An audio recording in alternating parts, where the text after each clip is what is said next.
Bien amigos, muy buenos días, bienvenidos un sábado más de Ciudadanos Canelones a través de Radio Continental. Bienvenidos a una transmisión más, como hace tantos años, en la mañana de los sábados. Un sábado hoy amenazante, pero anoche quiso llover, llovió poco, no alcanzó para refrescar, parece que algo se viene y el lunes refresca. Pero bueno, hoy nos acompaña Natalio Helger en estudio. Muy bienvenido, muchas gracias por la compañía. Con gusto y con satisfacción de seguir trabajando para Ciudadanos y para el país. Hoy decía, anoche quiso, algo de viento también hubo algunas zonas complicadas, no exageradamente complicadas, pero alguna zona donde algún daño hizo el viento anoche. La tormenta parecía fea, pero no llovió mucho. Y bueno, y hoy estamos con un día con mucha humedad y mucha temperatura, así que en algún momento se descuelga, el tiempo es malo. Y aparentemente la semana que viene refresca, pero refresca para buena. Escuché el otro día que por el miércoles dan 9 grados, 10 grados en la mañana. ¿Será un adelanto del invierno? Un adelanto, no sé. Así, bueno, el enero fue el enero más frío que yo recuerde, no sé. Yo también, y no eso que tengo 65 inviernos. No me acuerdo de invierno. No me acuerdo de los primeros 4, 5, 6. Claro, pero veranos con esas noches tan frías, ¿no? Porque no eran frescas, eran frías. Fue una lástima, fue. Esta semana Ernesto viene avanzando con lo que es el pueblo a pueblo, que es esta campaña que estamos haciendo en este formato por todo el país. Bueno, la semana que viene va a andar por el norte del país, la semana que viene va a estar en Bella Unión, va a estar en Salto, dentro de Salto va a estar cerrando en Belén, una de las recorridas, al día siguiente va a estar en Paysandú, va a andar por Quebracho, Piedras Coloradas, Parada Esperanza y termina en Guichón. Y el día viernes seguramente esté cerrando en San Javier, en el departamento de Río Negro. Pero recorrida con buen éxito, por lo muy bueno, puedo apreciar de los amigos que levantan los... Exacto, ayer estuvo en Mariscala y terminó en José Pedro Varela, estuvo haciendo medios de mañana en Minas. Y bueno, y esta semana que termina estuvo aquí en Canelones, tuvimos una linda reunión en Toledo. Y luego un evento muy bueno, el cierre del pueblo a pueblo en San Jacinto, en la plaza de San Jacinto, una tardecita preciosa. La gente se arrimó a escuchar al candidato, a preguntarle este formato que son 10, 15 minutos, 20 en los que él habla, y luego la gente interactúa con preguntas, o sea que realmente estuvo bueno. Y lo importante es que él se integra a la gente, que la gente le agrada esa manera de vincularse, de intercambiar opiniones y mensajes. Claro, es una cercanía con el candidato, es la posibilidad de preguntarle mano a mano qué piensa de esto, qué piensa de aquello, qué va a hacer con lo otro. Entonces esa chance no se tiene muchas veces y tampoco se da. Y menos con quién va a ser el futuro presidente de la República. menos con quién va a ser presidente. Y además la gente valora mucho que el candidato vaya y se exponga, digamos, de ese modo. O sea que se ponga el pecho en las balas, digamos, que vaya así, sin libreto, sin nada, decir bueno y demostrar cuánto sabe de los temas. Porque yo creo que eso es una de las o quizá la mayor virtud de Ernesto, ¿no? Que es un tipo que está preparado para gobernar, que conoce de los temas, que sabe de los temas en los que trata. Él se preparó en los últimos 2 o 3 años. Una vida dedicado a esto en profundidad y no solamente viviendo lo que pasa dentro del país, sino que preparándose en el extranjero. Exacto. Que es donde está el cúmulo de mayor información y de mayor experiencia y vivencia de diferentes realidades. Allí en Toledo tuvimos la oportunidad de presentar la propuesta, digamos, que es el buque insignia de Ciudadanos, que son estos 136 liceos, que es más una política social, es más pensado como una política social que una política educativa. Entonces en Toledo van 3 de estos liceos que estamos proponiendo, ¿no? Por el barrio de La Capilla, por el barrio San Andrés y por el barrio Gabeño. Bueno. Que generan ese impacto. La semana pasada hablamos acá con la barra de Toledo sobre las dificultades que allí hay en cuanto a generación de empleo. Hay por ejemplo, una empresa sola generando 50 puestos de trabajo, el resto de la gente labura en Montevideo o en alguna de las quintas de la vuelta, pero no hay generación genuina de trabajo. Es una zona que ha crecido mucho, que también se ha expandido con la llegada de gente que ha venido saliendo de los ordenamientos de los barrios de Montevideo y que recae en Toledo. Entonces allí hay todo un trabajo para hacer desde el punto de vista social.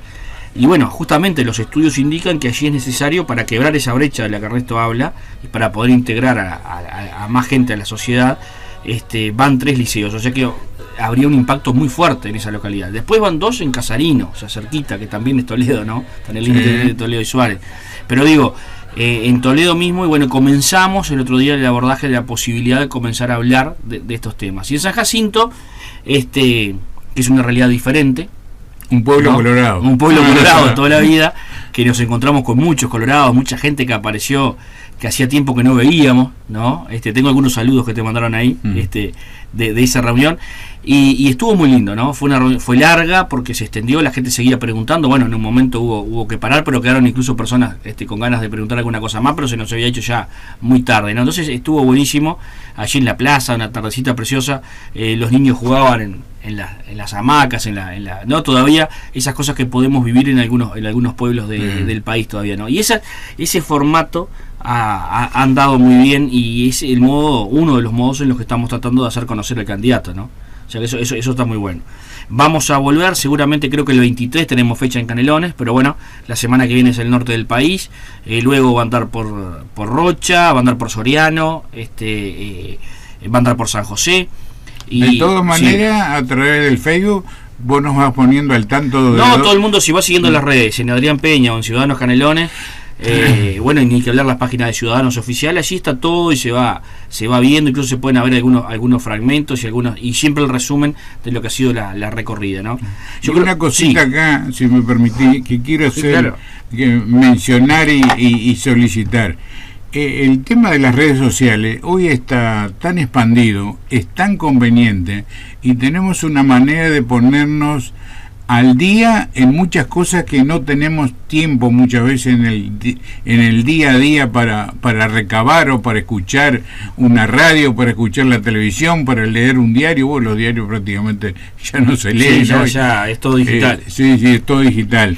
Pero yo lo que le pediría a los escuchas, si comparten lo que Adrián expresa, los mensajes que da Talvi y diferentes dirigentes de Ciudadanos Canelones, a mí me gustaría que ustedes los compartieran, porque es una manera que más gente pueda llegar y recibir ese mensaje, y a su vez otro comparte con otros, y bueno, ahí se va expandiendo la comunicación. Se va expandiendo la comunicación, y para que la gente también pueda mañana, o hoy o mañana, o cuando quieran, poder manifestarlo y ofrecer soluciones a aspectos que el que no está viviendo en la realidad de esa ciudad, de ese barrio, de esa cuadra, de esa escuela, poder manifestar inquietudes, poder manifestar ideas, poder manifestar quiero colaborar, o quiero participar, o quiero ser voluntario en mi barrio para en su momento distribuir los volantes, y después serán las listas, y después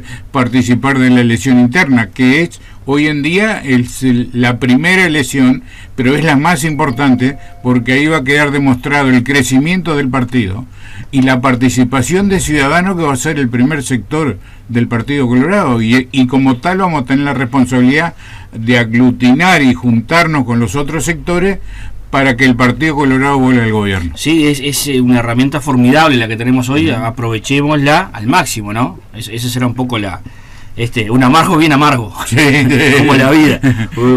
Creo que quemé la yerba, que ahí fue el error, anduve todas las corridas hoy. El segundo tema que quería encarar un poco hoy, creo que fue el tema de la semana, un tema bien importante desde el punto de vista institucional, ha tenido que ver con la situación de Venezuela. O sea, esta semana se dio esta escena que se desarrolló en Uruguay, donde bueno, se llamó a una especie de diálogo para tratar de que en Venezuela ocurran cambios, ¿no? Yo creo que bueno, ahí ya lo hemos señalado, el país está muy lejos de su tradición, muy lejos de lo que ha sido la postura histórica del Uruguay en torno a estos temas. Creo que el gobierno de Maduro ha tenido todas las chances para negociar y para poder articular una salida. No está dispuesto a que hayan elecciones, que es la única salida razonable de esto en un plazo prudencial, además, porque allí está todo desarmado. Y creo que esto es un tema importante también a la hora de definir cuestiones políticas internas del Uruguay, porque estamos hablando de una fuerza política, la del Frente Amplio, con muy pocos reflejos democráticos, que está quedando del lado peor que se puede quedar en esta instancia, ¿no? No estamos alineados con los que históricamente estuvimos alineados, ¿no? El otro día leía una entrevista a la embajadora de Canadá que lamentaba profundamente que el Uruguay, luego de su rica tradición, histórica en favor y en defensa de los principios y los valores democráticos esté teniendo esta actitud. Y bueno, aquí hay un trasfondo importante, negocios que hemos denunciado del Uruguay con Venezuela, negocios de particulares uruguayos muy vinculados al gobierno, fundamentalmente vinculados al movimiento de participación popular, negocios que hemos tratado de investigar y que no hemos podido porque no hemos contado con los votos del Frente Amplio en el Parlamento, y una relación casi carnal con el gobierno de Chávez primero y de Maduro después, en un deterioro institucional que comienza ya con Chávez, ¿no? Sí. Y que comienza con la pérdida de garantías individuales, con la pérdida de libertad de los medios de comunicación, que son perseguidos, que son censurados, que son cerrados, ¿no? Con la pérdida de la propiedad privada, de las empresas que van siendo clausuradas, de los empresarios que emigran. Ayer leía que los primeros que comenzaron a emigrar de Venezuela, fíjense ustedes, porque a veces algunos me dicen no sea fatalista, pero los primeros que comenzaron a emigrar de Venezuela fueron los profesionales, mucho antes que los empresarios. Después muchos empresarios vieron que su negocio no servía, las empresas comenzaron a cerrarse, comenzaron a ir a otros lugares y a tratar de invertir en otras partes y de sacar a sus familias. Pero primero fueron los profesionales, que fueron los primeros que entendieron que allí el sistema que se venía no era un sistema de oportunidades y comenzaron a emigrar. Fueron los primeros. Hablo del año 2002, 2003. Sí, no, es un sistema en que la libertad no es lo que... Y ha sido gradual, ¿no? Porque no se llega a esta situación de hoy en Venezuela de un día para el otro. No es que haya habido un golpe de Estado ayer de Maduro, es un proceso gradual de pérdida constante, un poquito más, y terminamos en esta situación donde hoy hay un gobierno ilegítimo, porque las elecciones por las que fue electo no ofrecieron ninguna garantía y fueron por fuera del marco constitucional. Entonces estamos en una situación realmente compleja y esto, pero no solamente en lo político, Adrián, hay un aspecto que es el humanitario. La gente está padeciendo hambre, no tienen para comer. Se ve las fotos que mandan de los supermercados, gente que para ir a conseguir 2 huevos y un puñadito de arroz tiene que hacer una cola de 8 o 10 horas. Eso va a transformarse en hambruna. Ya deja de ser hambre para ser hambruna. En el año 2015, cuando a mí me tocó estar como observador de las elecciones parlamentarias, allí ya estaba que según tu número de lo que sería la cédula acá, según tu último dígito, podías acceder a determinados alimentos determinado día de la semana. Entonces, por ejemplo, el miércoles a los que terminaban en 8, por decir, le tocaba arroz y fideos, ¿no? Con eso podías comprar, los demás no podían. Y las grandes colas para los que tenían ese pero comprar con qué dinero, ¿cuánto gana un obrero? En el 2015, hoy no existe esa posibilidad.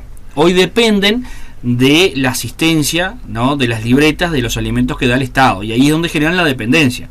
Aparte, generaron un carné, ¿verdad?, con el cual... Al estilo cubano. Al estilo cubano. Vos sabés que los otros días hablando con un mencionado me decía, mire, todo lo que se ha implantado en Cuba, como un espejo, lo han ido implantando en Venezuela. Pero eso no es casualidad. Los días, el nombre de los días, el nombre de la semana, el nombre de los colegios... Pero es una cosa dantesca. Desde que asumió Chávez, ha habido un asesoramiento del gobierno cubano. O sea, hay cubanos que son representantes del gobierno de los Castro metidos, ¿verdad?, en la cabeza del gobierno venezolano, en la toma de decisiones. Ese grupo de cubanos influyentes se ha ido aumentando en cantidad y ha ido aumentando su poder en la medida que el tiempo ha transcurrido.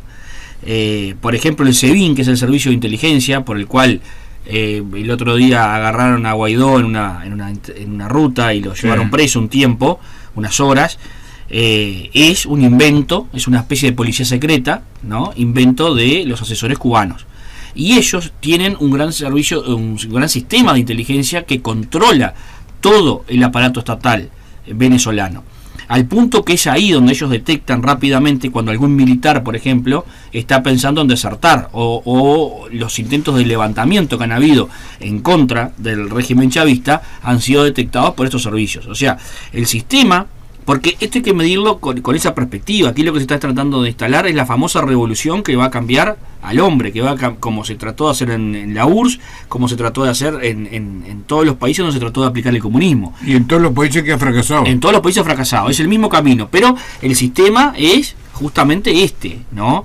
Es el de intervenir y el de generar la dependencia de las personas del Estado. Entonces, toda esta gente que tiene su carné para poder levantar los alimentos y que tiene también otros beneficios por parte del Estado, beneficios mínimos que son tipo los planes del MIDES de acá, esa gente es la que se controla que vaya a votar por el chavismo. Si no vota, pierde el beneficio y pierde el carné. Y es así como se sostiene. Son los que van, los pocos que están yendo todavía a alguno de los actos que genera Chávez. Marcha, sí. Por Maduro en este caso, por una dependencia total desde el punto de vista económico, una dependencia porque es el único modo de acceder a algún kilo de arroz, el único modo de acceder a algo de alimentos, ¿no? Lo demás ya no hablamos de medicamentos. No, lo de los medicamentos es terrible. Terrible. Ahora hablaba con una familia que tiene una hermana que es uruguaya, que está allá y que está embarazada, está haciendo un esfuerzo aquí en Uruguay, sus familiares, para tratar de pagarle el pasaje para que pueda desarrollar su embarazo acá, porque es muy peligroso allá en la medida que no tienen atención médica prácticamente, y ni que hablar que no tienen recursos, que no tienen elementos. Entonces la situación, como vos decías, es grave desde el punto de vista humanitario, es grave desde el punto de vista económico, y es grave, por supuesto, desde la pérdida esa de derechos fundamentales, ¿no? Y en este contexto, la posición del Uruguay es un verdadero escándalo, ¿no? Que ha llamado a la sorpresa a nivel internacional. Yo creo que eso es realmente lamentable. Y bueno, y también incide en el Uruguay, ¿no? El otro día, una de las cosas que la gente preguntaba, claro, el Uruguay es un país de inmigrantes, acá hemos recibido todos nosotros, ninguno de nosotros es hijo de los indios, viene de los indios Chaná, ni charrúa había un poco acá en realidad, más allá de lo que se dice, pero nosotros no, o sea, habrá alguno que tenga alguna sangre entreverada, pero en general todos acá, como dicen, descendemos de los barcos, ¿no? En Uruguay, todo el mundo, Uruguay se construyó con generaciones y generaciones de inmigrantes que han llegado a todas partes del mundo, y en este momento la inmigración llega de la propia América Latina. En Uruguay y acá en Canelones hay mucho cubano, hay mucho venezolano, y claro, se genera una cierta tensión porque estamos hablando de que se están perdiendo, por ejemplo, puestos de trabajo. Hay uruguayos que les cuesta conseguir trabajo porque en su lugar lo consiguen los cubanos o los venezolanos, ¿no? Entonces la gente preguntaba, ¿qué pasa con esto? Bueno, miren, lo que está pasando claramente es que lo que está pasando con claridad es que estos venezolanos están siendo expulsados de su tierra, están siendo expulsados de su país, ¿no? Y están generando precisamente estas circunstancias acá. Pero bueno, nosotros tenemos que seguir siendo abiertos al inmigrante. Yo entiendo que genere dificultades para nosotros mismos, pero el Uruguay ha crecido así, no puede hoy cerrar las puertas a gente que vive esta dificultad. Nunca se cerró la puerta a nadie que viene. Yo entiendo que se genere determinada sospecha, ¿no? Y que a veces por ahí consiguen algunos beneficios que habrá que analizar, pero sí es un tema que también está afectando a toda la América Latina. Solo en Colombia hay más de 1 millón de inmigrantes, más de 1 millón. Sí, me imagino lo que debe haber en Brasil. Y en Brasil, que por donde comienzan a bajar. América. Y en toda América hay en el entorno de los 4 o 5 millones. Es un disparate. Parece mentira, son más los que emigraron de Venezuela que los que somos en Uruguay.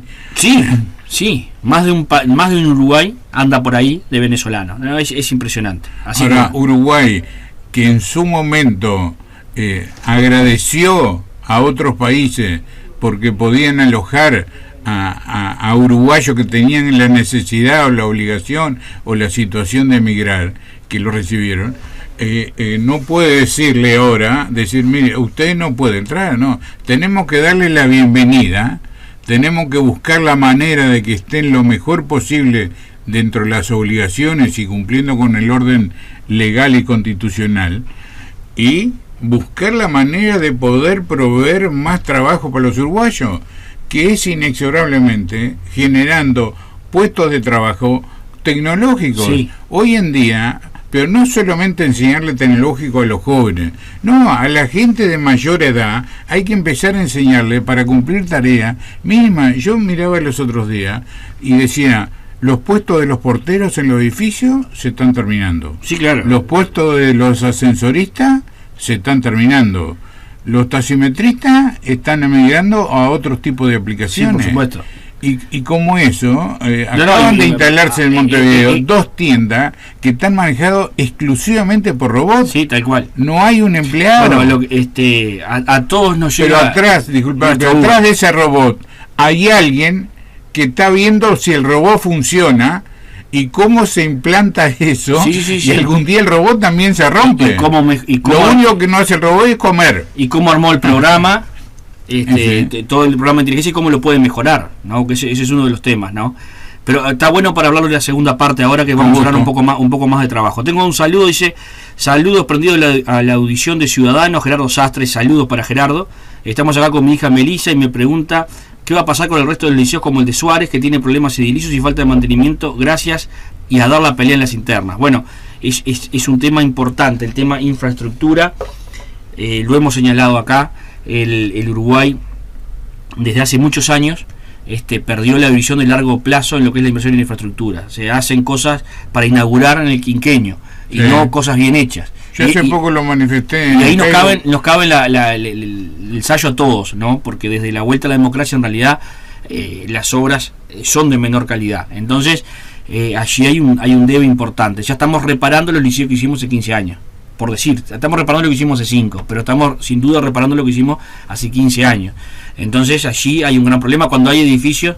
Yo el otro día decía, el puente que se cayó en Sarandí del Sí, ¿no? Porque el chofer hizo una mala maniobra, qué sé yo, es de 1909.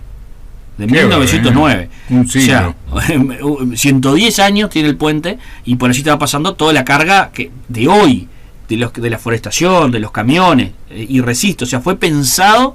Imagínense ustedes qué podría pasar por ese puente en el 1909 y cómo se hizo de forma tal que es útil hoy, ¿no? Porque en 1909 el primer Ford T es del 17. Sí. Entonces, en el 909, ¿no? Pasarían carretas grandes, me imagino. Ya estaban pensando en la proyección a largo plazo. Exactamente. O sea, y no somos capaces ni de mantener eso que se hizo hace más de 100 años. Pero muchos de los puentes son de la década del 40. Sí, pero si vamos a Canelones, yo pregunto, desde la época de don Tomás Berreta, bueno, desde la década del 50, ¿cuántas carreteras nuevas o caminos vecinales se han desarrollado? No, prácticamente ninguna. Nada. Hablamos del año 48. Sí. Finales de la década del 50, que arrancan en el 50. Sí. Bueno, estamos hablando de 67 años. Claro, porque Berreta muere en el 48.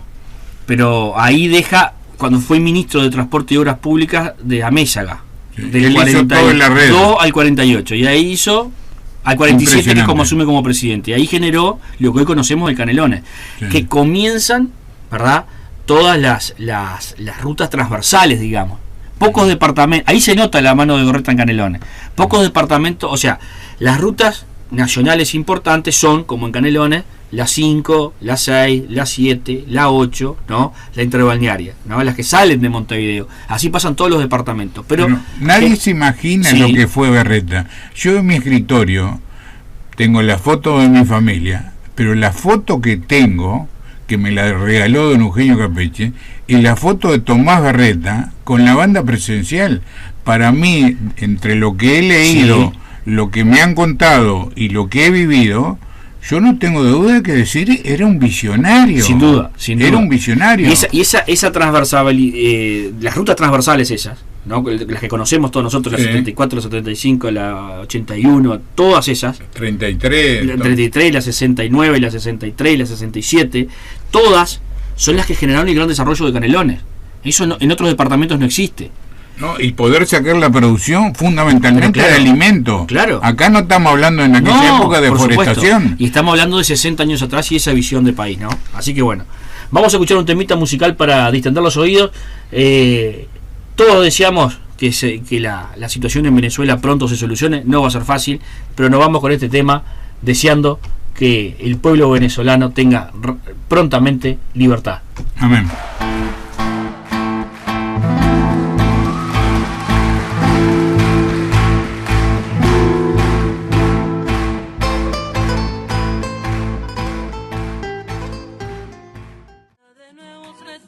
Volvemos. Y bueno, la semana pasada comenzamos a compartir a través de nuestro espacio una audición semanal que realiza Ernesto Talvi. La compartimos el otro día al comienzo del programa. Ahora, para encarar un poco los temas de la segunda parte, vamos a escuchar el mensaje de Ernesto Talvi aquí en Radio Continental.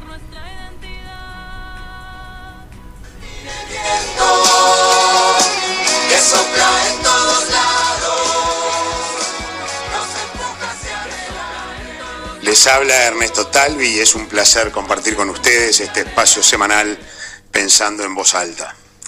Ayer estuvimos en nuestra cuarta parada de la recorrida pueblo a pueblo en el barrio de Villa Biarritz de Montevideo, visitando la feria, conversando con vecinos, comerciantes, feriantes, y la feria de Villa Biarritz es hoy un microclima de lo que ocurre en el país.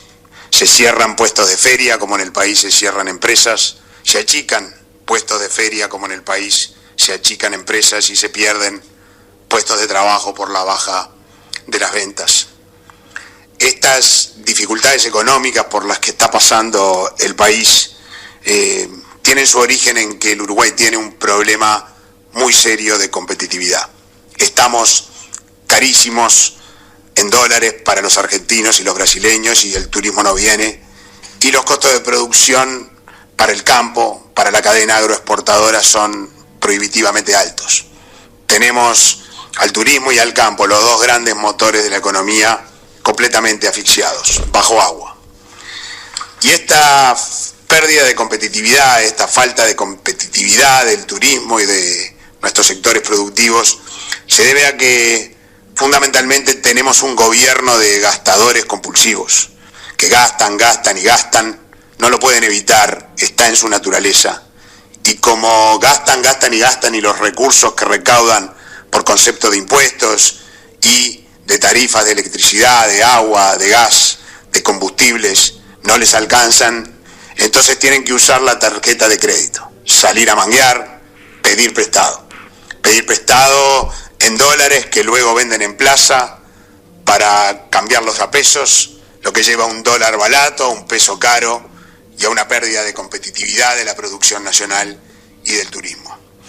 Al gobierno entero habría que prohibirle el uso de la tarjeta de crédito, no solo a Sendic y de León, también habría que arrancarle de las manos la tarjeta de crédito a Tabaré, y por supuesto habría que habérsele arrancado de las manos a José Mujica.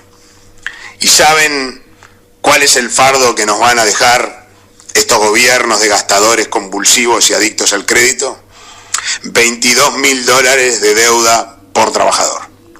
Si no lo sabían, entonces es bueno que se vayan enterando. Sí, cada uno de nosotros debe $22.000, o sea que la cuenta de la tarjeta de crédito que va a dejar el Frente Amplio le va a costar 3.000 pesos por mes a cada trabajador uruguayo por los próximos 35 años para devolver, para pagar ese crédito y los intereses que genera. Y la candidata del Movimiento de Participación Popular, del MPP, el sector mayoritario del Frente Amplio, junto con sus aliados del Partido Comunista, Carolina Cose, nos dice que no hay que mirar el déficit fiscal, que no hay que preocuparse por la deuda. Claro, gastar con plata propia es un concepto que les es ajeno. Lo que sí saben hacer, y lo hacen muy bien, es gastar con plata ajena. Nuestra plata, la plata del contribuyente. Una política irresponsable que tiene al país de rodillas. Necesitamos un cambio. Soy Ernesto Talvi y nos reencontramos la semana que viene. Muchas gracias por escuchar. Qué lindo es sentir el viento que sopla en todo. Volvemos. En los controles Martín Regueiro, que hace magia. Que el otro día no sabía, conduce un programa deportivo, Martín. Mirá que sí, allá salen en toda la zona del noreste de Canelones, lo vi informando sobre la selección y todo lo demás. No, la selección de Canelones que... ¿Cómo viene bien la selección? Viene bien. Canelones del Este, ¿no? Porque tenemos acá tenemos más un Canelones.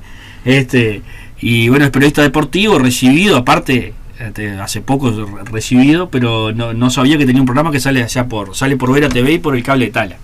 Lo pesqué ahí el otro día haciendo zapping. Lo vamos a escuchar. Sí, lo pesqué ahí. Buen programa, buena información. Bien, Acá Ernesto en la audición hablaba un poco de la situación que comenzamos a hablar un poco, las dificultades con el empleo, ¿no? Las dificultades para conseguir trabajo, uno de los problemas más importantes que el Uruguay tiene. Creo que el problema de seguridad es un problema urgente, además de importante, ni que hablar del problema de educación que está en el fondo de todo esto. Educación tiene que ver con seguridad, educación tiene que ver con la formación de las personas, tiene que ver con el trabajo, o sea, la educación tiene que ver con todo, con la familia, con los valores, con la recuperación de algunas cosas, y este problema que tiene que ver estructuralmente con la generación de empleo. Siempre hablamos aquí de un crecimiento económico que se ha dado en el Uruguay en los últimos tiempos, que el Uruguay ha crecido, o sea, creció en los últimos años. Hubo un año en el que no hubo prácticamente crecimiento, pero luego comenzó a crecer nuevamente, pero crece en sectores que no generan empleo. No crece en el sector primario, no crece en el sector secundario, en el sector de la industria. Esta semana la noticia fue el cierre de Colgate Palmolive, que no es que cierre porque no venda, no cierra por un problema de costos estructural, va a producir a México. Además, en México le puede vender sin impuesto a Estados Unidos, el Fabuloso y lo que hacían acá. Y vende para acá, va a vender también para Uruguay por el acuerdo que tiene Uruguay con México. Sin impuestos. Sin impuestos, pero no, esos puestos de trabajo van a ser mexicanos ahora y no van a ser uruguayos. Entonces, hay una estructura de costos, ¿no? Con una alta carga fiscal en medio, hay energía cara, combustible caro, impuestos caros, que ahogan a cualquier tipo de producción, ¿no? Hace poco tuvimos esta manifestación de Un Solo Uruguay, que básicamente hace centro en la parte productiva, si bien no es solo en la parte agropecuaria, pero es su foco mayor. Pero esto está ahogando a todo el mundo, está ahogando al comercio, está ahogando a la industria, las industrias cierran permanentemente, y el Uruguay ha perdido más de 50.000 puestos de trabajo en el último año y medio. Pero aparte, cada vez está viniendo más en un ámbito que es insólito, que es en el alimento, que es hacia Uruguay, a donde tiene la mayor posibilidad de crecimiento y que el mundo está necesitando alimento. Cada vez se importa más. Vemos fideo de todos los orígenes, ya no hay solo el fideo uruguayo, hay uruguayo, argentino, brasilero, italiano, español, pero hay fideo de Egipto. Sí, increíble.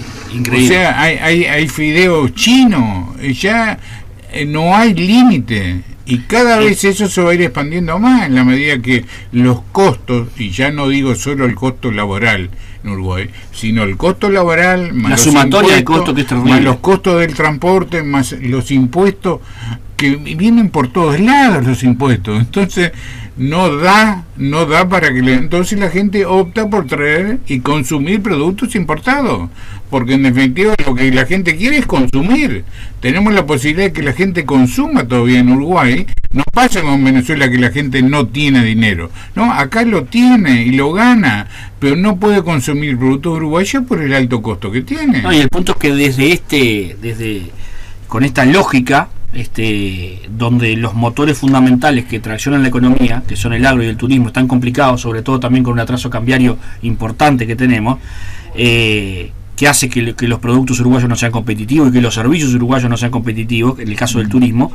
Bueno, si esos motores se van apagando o van perdiendo potencia, bueno, ya el problema del desempleo se irá aumentando. O sea, fíjate lo que pasó ahora con el cierre de enero, 8.2. Exactamente. ¿Y cuál es la proyección? Siempre se ha dicho que en verano baja el desempleo y empieza a incrementarse cuando va terminando el turismo. Entonces yo me pregunto, ¿y qué va a pasar en abril? Si estamos en el 8,2 en enero, ¿no estaremos 8,5, 9 y pico? Exacto. Entonces, ojo cuando pasemos la doble cifra. Ahí tenemos, eso es lo que Ernesto explica, hay que aplicar una serie de medidas que precisamente le saquen la presión que el Estado tiene sobre la economía. Es decir, además, mirá el absurdo, la otra vez en Florida, en el evento que hizo Ciudadanos en Florida, vimos cómo esto influye negativamente en la recaudación. Sí. O sea, por ejemplo, toda esa presión fiscal sobre el agro hace que, por ejemplo, el agro, ¿no?, que era lo que se estudiaba ahí en particular, hace que la rentabilidad sea muy baja, que la ganancia del medio rural sea muy baja, y eso hace que el propio Estado recaude casi nada de impuesto a la renta. Sí, porque la gente no puede invertir. La gente no puede invertir, no se genera, no se gana, y se lo lleva a través de impuestos y no lo recauda a través de un impuesto, digamos, legítimo, entre todo, que es un impuesto a la ganancia que legítimamente el empresario ha tenido. Entonces, lo mato acá, pero el Estado tampoco recauda. Me estoy matando yo solo. Y esa lógica a la larga termina implosionando, no tiene sentido. Entonces hay que encarar esos cambios. Entonces un afloje en la estructura, no solo impositiva, que va a ir costando aflojar, pero sobre todo en esa estructura de costos. Entonces, ¿cómo podemos hacer? Bueno, una de las cosas que se plantean es gestionar de manera más eficiente las empresas públicas. El Uruguay son las empresas más importantes del Uruguay, y allí se trasladan al sector productivo, al sector comercial, al sector industrial, los costos, ¿verdad? Entonces, tenemos que tener una energía barata, podemos tener una energía, por lo menos, no sé si más barata en relación al resto, pero sí más barata en relación a lo que tenemos hoy, porque toda la generación a través de los parques eólicos permitía supuestamente bajar en un 30% el costo de la energía eléctrica. Sin embargo, hemos tenido incrementos por la sola razón de que el gobierno necesita hacer caja para pagar la plata que le falta, ¿no? Sí. Para poder recaudar, para poder llenar ese agujero que tiene enorme de diferencia entre lo que recauda y lo que tiene comprometido como gasto. Por eso, Adrián, sí, o sea que yo comparto muchas cosas de Talvi. En alguna podrá tener la duda porque no sé cómo es, y yo doy credibilidad a lo que me dicen y vamos adelante. Pero hay un tema que es importante que la ciudadanía sepa y que nadie lo ha dicho, y es que todas estas medidas hay que ir tomándolo gradualmente. Yo siempre digo, cuando una persona entra en la recta final para jubilarse, 3, 4, 5 años antes, tiene que comenzar a adecuar su presupuesto a la realidad que va a tener que afrontar cuando se vaya a jubilar, que va a ganar el 50% o el 60% de lo que está ganando, o el 45%, pero que va a tener otro tipo de gasto, y otros gastos que no los va a poder esquivar, porque el que tiene puede decir, bueno, elimino el auto y empiezo a andar en ómnibus, pero el que paga un alquiler va a tener que seguir pagando un alquiler. Tal cual. Entonces, el país tiene que, y va a pasar un periodo que yo espero que Talvi en ese sentido la tiene más que clara, y no he escuchado a nadie que hable de gradualidad. Y eso tiene que ser, pero aparte, ¿cómo será? Yo lo que les digo a los oyentes, que cada uno, el que es obrero, el que es empresario, el que es productor, el que es jubilado, haga un simple ejercicio, que se siente con un papel y vea de cada cosa que paga, cuánto paga por concepto de IVA, cuánto paga de IRPF en la jubilación o el salario, cuánto paga de FONASA tanto en la jubilación, lo que le paga de IVA por la luz, lo que le paga de IVA por OCE, cuánto paga de impuestos municipales, cuánto paga de contribución inmobiliaria. Ya no digo la patente, porque eso es un impuesto que es contra un bien. No le hablo de patrimonio, pero cuando haga la cuenta, va a ver que anda muy cerca del 50% de sus ingresos, vuelve el Estado, pero vuelve compulsivamente, porque tiene la obligación de pagarlo, y a la cual no tiene ningún tipo de contraprestación, porque hoy no tiene. Por eso que aporta el Estado seguridad, que una cosa que se tiene que hacer cargo el gobierno no la tiene, educación para sus hijos, para sus nietos, es un desastre. El tema de la salud, no hay medicamentos para enfermedades que hoy en día son normales y que tienen un alto costo, los medicamentos no hay. Entonces, cuando hablamos de esas cosas, cuando hablamos de infraestructura, hay que ver lo que son los riesgos de la seguridad en la calle por motivo del mal mantenimiento de las vías de tránsito. Vos vas a una parada y no hay techo, no hay refugio, no hay cómo protegerse si un día llueve. Esas cosas son elementales. Yo no puedo concebir que una ruta trabaje en 8 horas de lunes a viernes para reparar. Pero señores, en primer mundo se trabaja las 24 horas. Exacto. Entonces lo que demora una hora en 6 meses se termina transformando en un mes. En el primer mundo, en Buenos Aires, o sea, no hay que ir a Europa. Sí, sí. Vos andás en Buenos Aires y de noche te encontrás, porque de día sería imposible trancar una arteria de esas transitadas de manera importante. Entonces en la noche trabajan toda la noche, ¿no? Y acá yo no puedo creer, uno va ingresando a Montevideo por los accesos, ¿no? Y te encontrás. Pero ven lo que es Bellonia ahora. Claro, no, todos los ingresos, porque vos si entrás por Instrucciones, por ejemplo, sí, no solo por Beloni, entrás por Beloni, ¿no? Instrucciones también está cortado y está cortado parte de San Martín. Pero no sé qué tiene que tener un helicóptero, ¿cómo se...? Sí, pero terrible. La falta a la vez todo. Sí. La falta de planificación. Pero hay países en que se estudia el flujo de tránsito para decir, bueno, precisamos parar 4 horas para hacer esto. ¿Cuáles son las 4 horas menos el tránsito? Y en algunos lugares es en la noche, en otros dicen, mira, entre las 6 de la mañana y las 10 nadie viene en este sentido, y si viene alguien lo podemos virar por este otro lado. Y bueno, se trabaja esas 4 horas, pero se pone hormigón, se limpia, se pone hormigón, y a las 4 horas ya está transitando el vehículo por arriba. Sí. Entonces, ¿qué estamos? Sí, claro, estamos en el 2020. No, pero estamos, y cada vez nos vamos alejando más. La gente que viene al extranjero no entiende cómo es acá, y tampoco hay manera de explicarle por qué. Eso es lo más triste, porque yo digo, si me quieren enseñar, me dicen, tenés que hacer tal cosa, y yo siempre he dicho, yo si no sé, lo primero que hago, no me explicás para ver si aprendo, y después que lo haga, fíjate a ver si lo hice bien. Pero acá me preguntan cómo es esto y no sé qué decirle, y me dicen, pero vos hace 60 años que viví acá y no sabés cómo es. No, porque no lo entiendo, porque no sé quién es el que piensa, y es lo más triste, que quien resuelve tampoco sabe del tema. O sea, estamos muy lejos. En Uruguay no se planifica. En la parte anterior hablábamos de ese Uruguay donde generaba... ¿Sabés lo que yo digo? Disculpa. Acá actuamos como la ambulancia. Sonó el teléfono, salgan. Sí. Que ahora cuando en el viaje, salgan para aquel lado. Ahora le pasamos los datos de la dirección. No, actuamos como ambulancia, como los bomberos, como la policía. Apagando incendios y no planificando. Pero no tenemos manguera tampoco. Y en materia de infraestructura es fundamental planificar. Pensar primero para luego desarrollar. Es al revés. Va primero la ruta, va primero el puente, va primero y después van las inversiones y después van las industrias y después va el desarrollo. Pero acá tenés la ruta 101, que es lo que está pasando.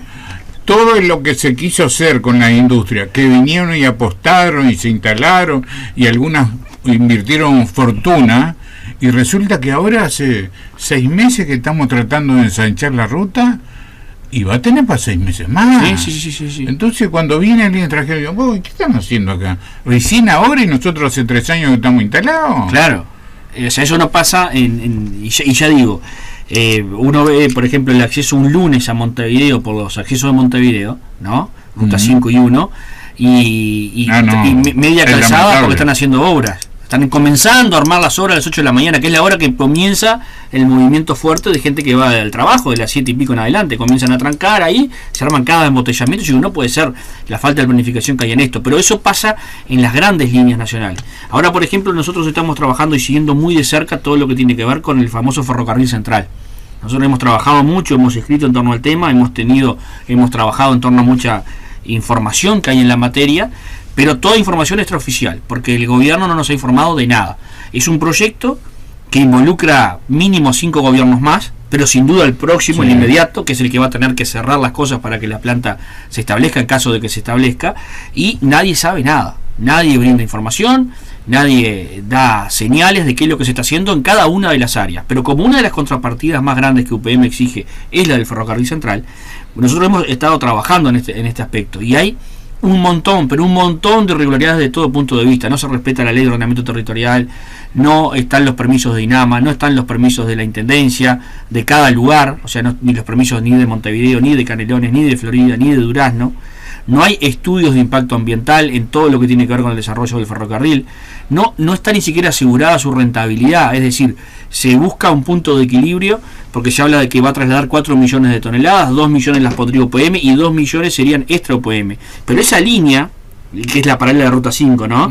Hoy está transportando 200.000 toneladas y no hay ningún informe que diga de dónde va a salir toda la otra carga para llegar a 2 millones más.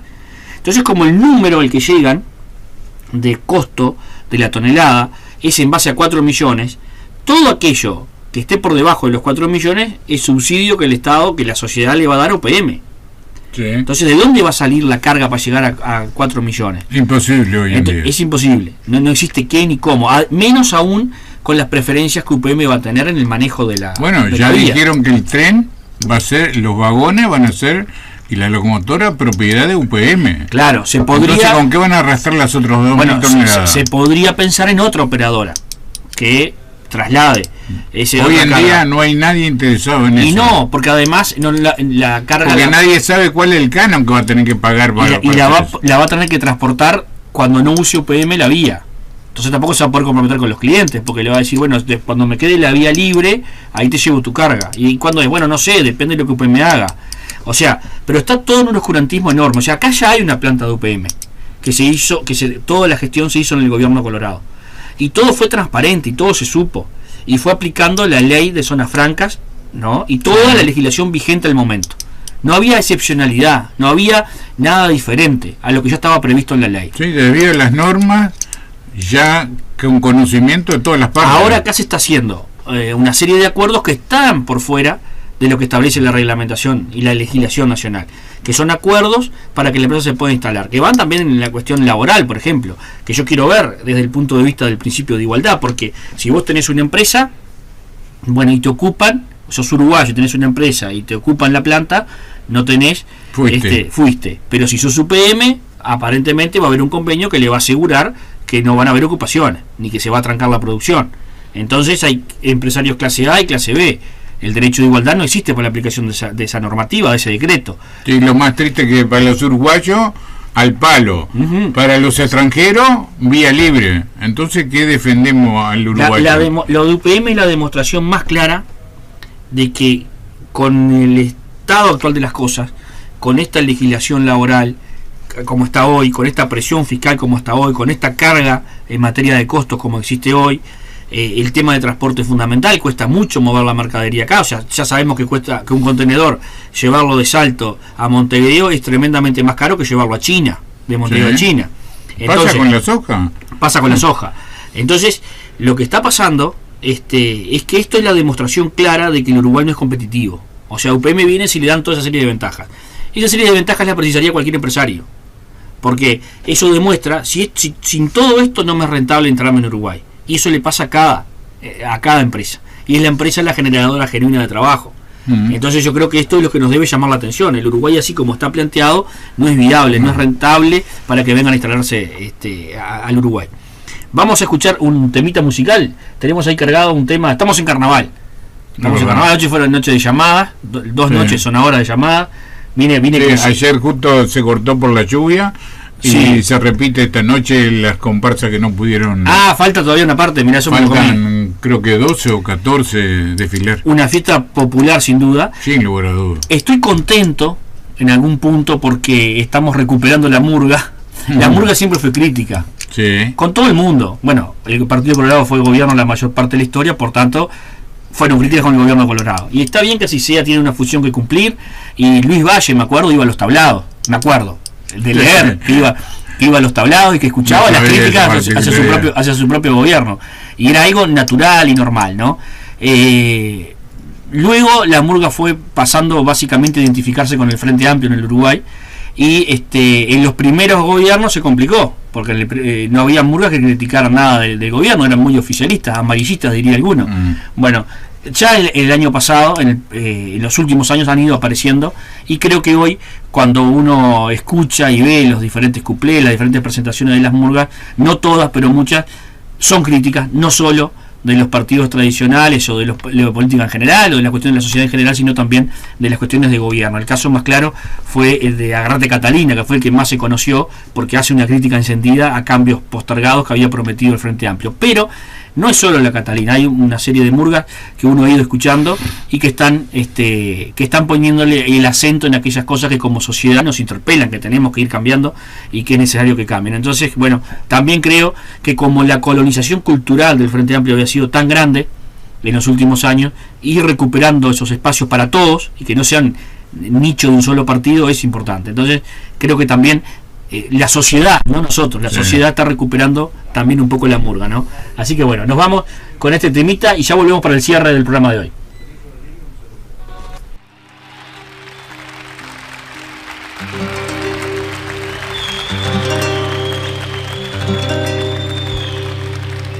No lo vieron a Molina, que no pisa más el bar.